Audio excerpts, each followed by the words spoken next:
Today, given our focus on embodiment, our monthly theme for May, I wondered how that song would feel if instead of the word spirit, we substituted the word body. In the body, by the body, with the body giving power, I would find true harmony. It's interesting, isn't it, that put in the context of a hymn, we recognize and affirm the wisdom of the body, the kind of wisdom we sometimes associate with spirit or soul. Make that lyric change with other hymns and you'll see it just as clearly. Body of life, come unto me. Sing in my heart all the stirrings of compassion. Or how about, I've got peace like a river in my body, in my body. I've got peace like a river in my body, as well as in my soul. It's no secret that I find words like spirit and soul useful, both in congregational singing and elsewhere. For me, the unseen dimension of life, no matter how it's named, is a source of energy, power, and knowledge, and we're wise to cultivate it as human beings for our own well-being and for the well-being of the whole. But the body, the physical, the tangible, is just as wise, and these aspects of our lives are interdependent. They are intertwined in beautiful ways that we can, and indeed we must, affirm and celebrate. When we recognize the deep wisdom held within our bodies and the knowledge they offer through the universe of processes alive within them, we may find a route toward insight and understanding, both in our personal lives and for the well-being of the planet. Now, we Unitarian Universalists can be pretty heady people. Who else would give their church a name with so many syllables? Historically, we've been known for rigorously intellectual sermons, and many people in our pews, though by no means all, are highly educated. As well, many UUs have come from religious traditions that emphasize the senses much more than we do. High Anglican and Catholic services are known for their smells and bells, sensory aspects of worship that put people literally into a different frame of mind, one that's more receptive to contemplative awareness. The physical postures of Muslim prayer, the patterned, graceful movements of yoga and Tai Chi, the sweet and savory tastes of the Jewish Seder, the soft bread in the mouth in Christian communion, these are sensory experiences, and that's no accident. Whether we focus on our breath in meditation, move our bodies in sacred dance, or be carried away by the music of a hymn, all of these spiritual practices are in fact bodily practices.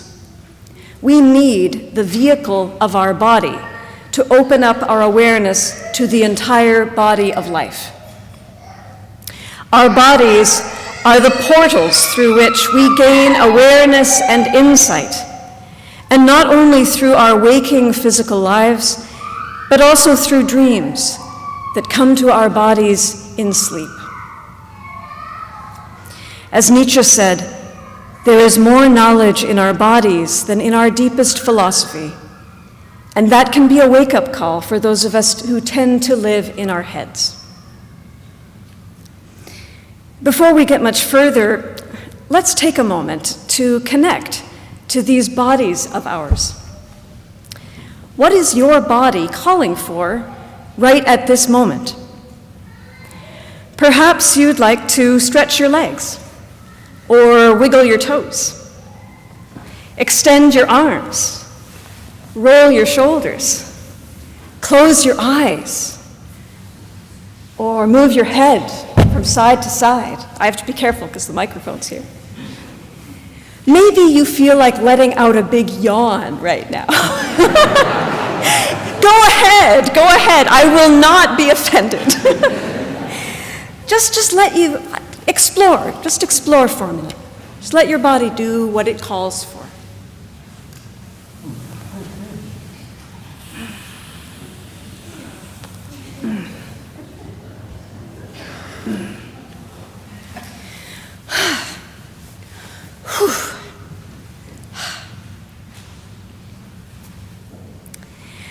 At many of our meetings here at First, in committees and journey groups, we take a few minutes to check in.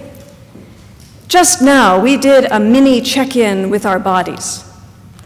We invited our bodies to say, "Hi, here's how I'm doing." The check-in didn't need words, and even though we're in a public space, it was primarily for our own personal knowledge and awareness. So, what was your body telling you in that moment? Maybe, "I'm tired," or "I'm restless." Perhaps, "I'm needing to stretch myself in new ways right now," or "Something is really a pain in the neck." "I'm shouldering a lot," or "I feel the need for better support." If you didn't feel like moving, was the message, "I'm stuck," or "I'm comfortable, exactly where I am right now"?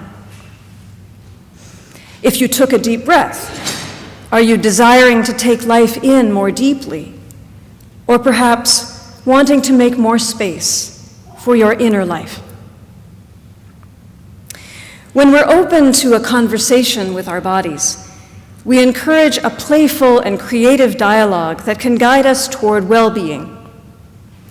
If your body happened to tell you something interesting or useful in these first few moments, you might consider writing it down on the connection card in your order of service, perhaps on the side that is meant for a member or a friend.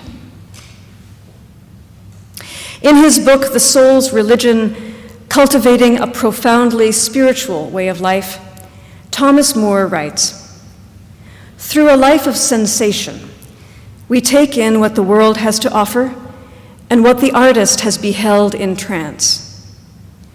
This is the most appropriate way to inquire into the mysteries and search for the presence of God or the sacred. Because analysis can only take us further into our own reasoning, the senses carry us into an undiscovered, unfiltered world. The senses not only reveal the cold facts of the physical universe, but they also grasp the secrets of the spirit." Engaging in poetic conversation with our bodies can be a powerful and illuminating spiritual practice. Another simple practice we can do anytime is to contemplate the obvious connection between our bodies and the body of our common ancestor, Mother Earth.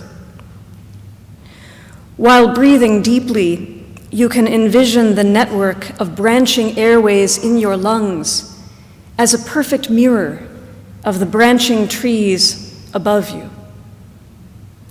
You can trace the river of a vein in your arm while sitting beside a river and watching it flow. Or imagine how your fingerprints are like sand dunes in a tiny landscape that is continually breaking down and reforming as our skin is regenerated about every 27 days. Now, I threw that interesting fact in the way some humans like to do, because we like to understand things and we like to sound smart. But you know, we don't always have to strive to understand everything. That's what intellectual activity is all about. For spiritual activity, we need only behold the body of life that is literally right here in our hands. To humbly sit with the mystery of life, the mystery that is us. In a recent book called A Life of Being, Having, and Doing Enough, Wayne Muller writes, "Human beings have an innate capacity to discern what is necessary and true. We have our own authentic, most reliable inner compass, a visceral knowing, an unmistakable sense in our hearts and bodies that indicates what is the next right thing to do, to make, or to become. This inner wholeness has been given many names: our spirit, our true nature, our spark of divinity, our subconscious, our intuition, our inner light. What lives and breathes in us is a knowing of what cannot be easily seen or named by language. This compass, this still small voice, this absolutely trustworthy capacity to listen for what is right and true, it is from this place that we come to know, without doubt or hesitation, an undeniable certainty that who we are and what we do in this moment, embedded in a gentle peace beyond understanding, is wholly sufficient, is simply and completely enough. Wayne Muller acknowledges what will be clear to many of us, that when we lose touch with this inner knowing of enoughness, when we tune out or ignore the wisdom of the body, and he points out that it often comes to us in the most subtle and simple of ways, a cramped feeling in our belly when we're invited to an event we'd rather not attend, or a gentle leaning forward or away from a certain person, task, or responsibility. As we learn to become more mindful of the signals our bodies are offering, it can be helpful to sit with a trusted friend who can listen non-judgmentally, not advising or critiquing, but entering with us into a spirit of gentle inquiry. These spiritual friends and teachers are all around us, both in this room and elsewhere. And they're in the culture as well, often providing the wisdom that we need for our own healing and the healing of the world.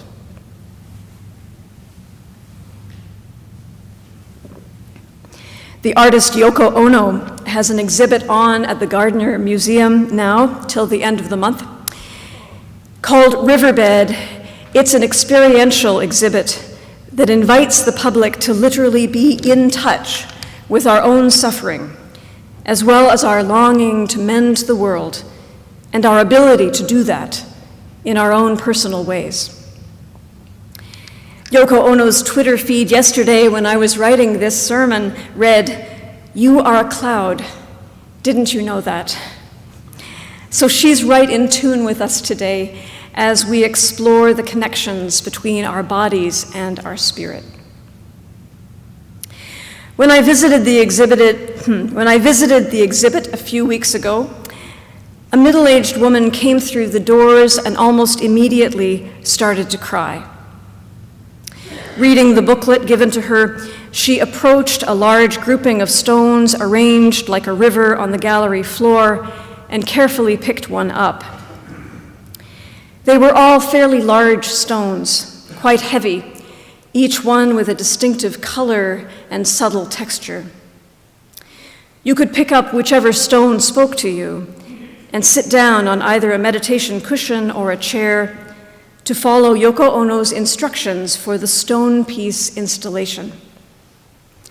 They were simple instructions. Choose a stone and hold it until all your anger and sadness have been let go. Sitting on her cushion, the woman continued to weep while holding the stone, tears running down her cheeks.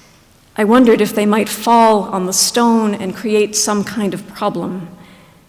About 15 or 20 minutes passed, I lost track, and when my tears subsided, I breathed the deepest breath I had breathed in days and placed the slightly damp stone back in the riverbed. Later, I found myself reflecting on the body of knowledge Yoko Ono brought to this remarkable work of art and to the other two installations that make up the riverbed exhibit. Now 85 years old, Yoko Ono lived through the traumatic loss of someone she loved deeply as the result of a violent crime. While surely not the only challenge she's encountered in her long life, it was one that brought her face to face with grief and sorrow, with the tragically unpredictable events of life, and with what some people might call evil. Nevertheless, she has responded to a world of hurt with work that heals, art that brings us into contact with the broken within ourselves and the disconnected shards of life that could only be reconnected with care and with love. Her riverbed so moved me, I believe, because after a long period of busyness and braininess, it welcomed me back into my body, inviting me to find a stillness and hold a stillness, to let the stillness of a 1,000-year-old stone carry me. And so, I wish for you now and always a healing encounter of body and spirit. May the knowledge of your body, may the knowledge your body holds replenish you today and carry you forward in the never-ending conversation that is life. Amen.